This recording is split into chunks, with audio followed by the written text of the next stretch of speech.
আদতে প্রত্যেকটা ধর্মের মধ্যে কিসের তফাৎ আছে? এই যে হিন্দুইজম, এই যে মুসলিম, এই যে খ্রিস্টান, এগুলোর মধ্যে কি তফাৎ আছে? এত কিছু আমাদের দেখে লাভ নেই। আমাদের কিসে লাভ হবে? যে কোনটা আমাদের জন্য বেনিফিট, কোনটা আমাদের জীবনে শান্তি আনবে, সেই কমন ব্যাপারটাকে খোঁজাই হলো হচ্ছে আমাদের ধর্ম। সেটা কমন ব্যাপারটা খোঁজাই হলো আমাদের পারপাস। যে আমরা এটা দেখতে যাব না ও এটা করছে ও এটা করছে, কোনটা করলে ওর থেকে কোনটা কার মধ্যে ভালো আছে সেটা আমরা নেব এবং আমাদের জীবনে অ্যাপ্লাই করব। ধর্ম এসছে সংস্কৃত ধী ধাতু থেকে, যার অর্থ হচ্ছে ধারণ করা। It's a way of life. জীবনকে বাঁচার যে নিয়ম, সেই নিয়মটা পালন করে চলাই হচ্ছে আমাদের ধর্ম।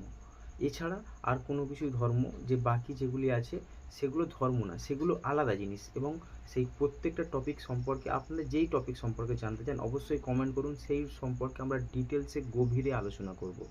ধন্যবাদ, সবাই ভালো থাকবে।